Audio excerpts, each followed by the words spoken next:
Good morning class 8। इसके पहले के वीडियो में इन सेकेंड पार्ट हम लोगों ने पढ़ा था कि उस ऑस्पिशियस एलिफेंट के महावत ने खुसफुसाते हुए और उस एलिफेंट के कानों में कहा था कि राजा तुमसे ये सारे ट्रिक्स इसलिए करवा रहा है क्योंकि वह तुम्हें मार डालना चाहता है। और राजा के मन में तुम्हारे लिए नफ़रत है और जेलसी है, ईर्ष्या है, और तुम तो एक ऑस्पिशियस एलिफेंट हो, फिर भी तुम्हारी लाइफ खतरे में है।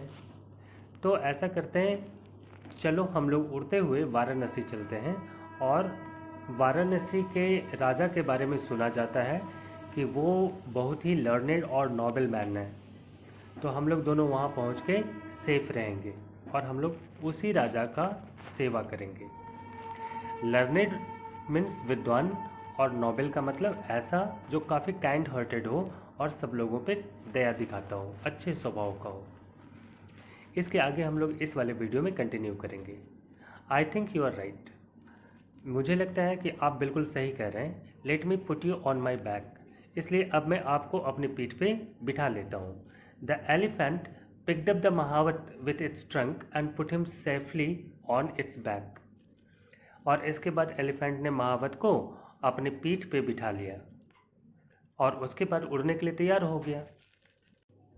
इसके बाद हम लोगों ने पढ़ा था कि उस ऑस्पिशियस एलिफेंट ने अपने डिवाइन पावर यानी गॉड गिफ्टेड पावर का इस्तेमाल किया था, और एलिफेंट और महावत दोनों ऊपर आसमान में खड़े दिख रहे थे और वे नीचे खड़े हुए राजा को देख रहे थे।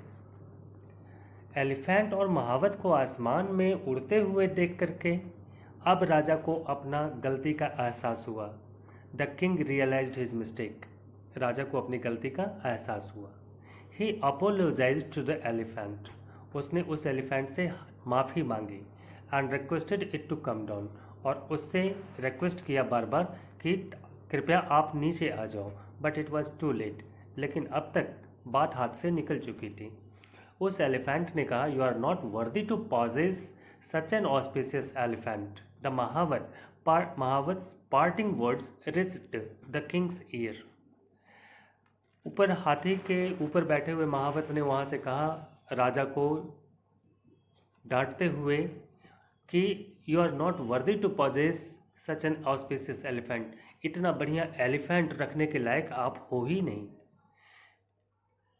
It has many extraordinary divine powers. इस हाथी के पास बहुत सारे गिफ्टेड पावर्स हैं, god gifted power, divine powers हैं। The mahout continued, which it uses for the happiness of others. और इस ऑस्पिशियस एलिफेंट के पास ये जितने भी एक्स्ट्रा ऑर्डिनरी डिवाइन पावर्स हैं वो सिर्फ और सिर्फ दूसरों की खातिर ये ऑस्पिशियस एलिफेंट उसका इस्तेमाल करता है। But you are jealous and arrogant. लेकिन तुम एक बहुत ही ईर्ष्यालु और जिद्दी राजा हो। You always want to harm those who are better than you. तुम हमेशा अपने से बेहतर जो कोई भी होता है उसका नुकसान पहुंचाना चाहते हो।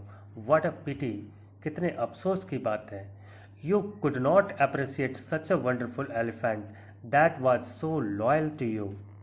तुम तो इतने गंदे राजा हो कि ये एलिफेंट जो तुम्हारे प्रति इतना ज़्यादा वफादार था, तुमने उसको भी अप्रिसिएट नहीं किया। You even tried to kill it. उल्टा तुमने तो इस ऑस्पिशियस एलिफेंट को मार डालना चाहा। ऑलवेज रिमेंबर, हमेशा याद रखना, when a foolish person possesses A priceless thing. जब किसी मूर्ख आदमी के हाथ में कोई बहुत ही कीमती वस्तु लग जाती है, he can never realise its worth.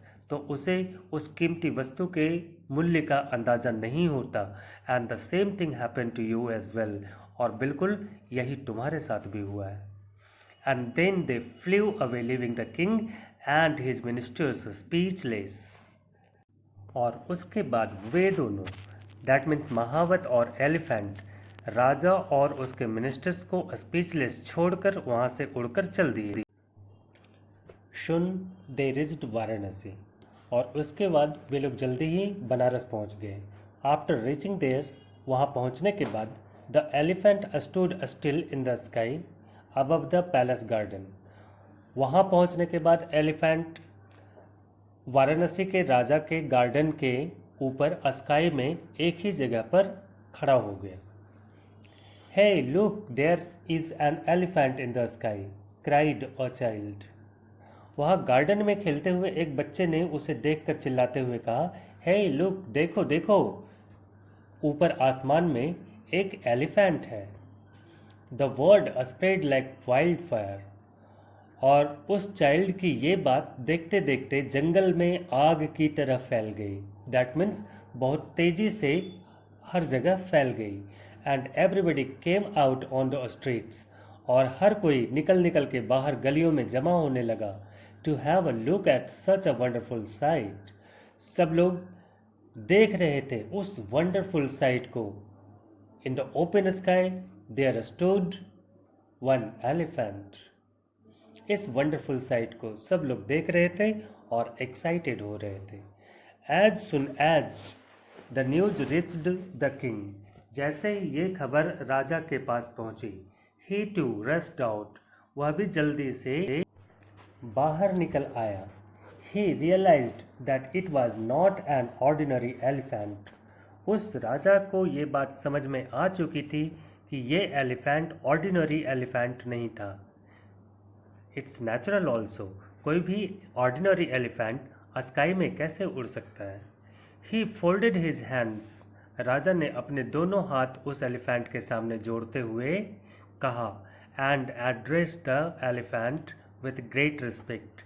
उस एलिफेंट से बहुत ही आदर के साथ, सम्मान के साथ कहा, I am indeed honored that such an auspicious elephant and his महावत।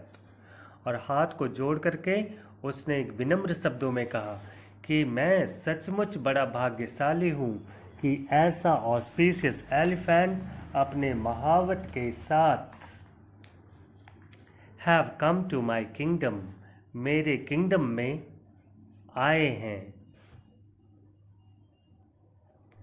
वाराणसी के किंग ने क्या कहा उस एलिफेंट को देख के? उसने दोनों हाथों को जोड़ते हुए बहुत ही विनम्र शब्दों में कहा कि मैं बेहद खुशकिस्मत राजा हूँ कि आपके जैसा ऑस्पिशियस एलिफेंट अपने प्यारे महावत के साथ मेरे किंगडम में अपने आप चलकर आया है।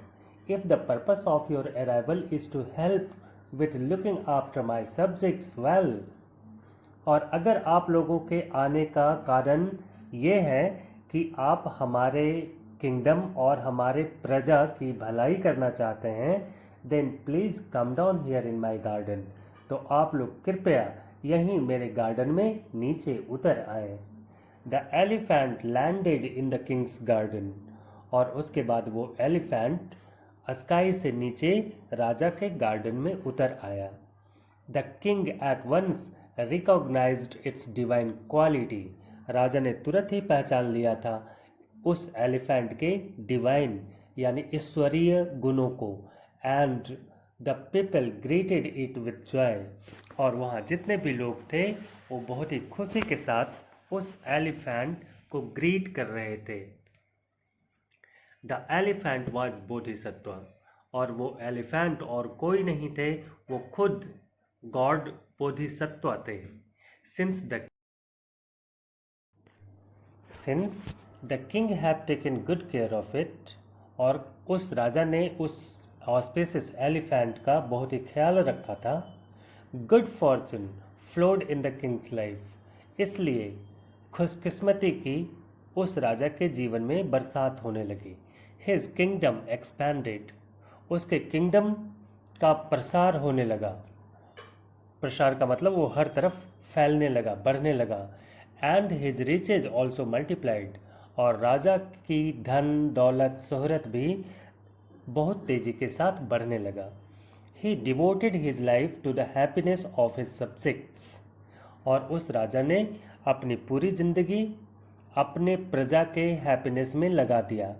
Till the end of his life. और जब तक वो जीवित रहा तब तक वह ऐसा ही करता रहा।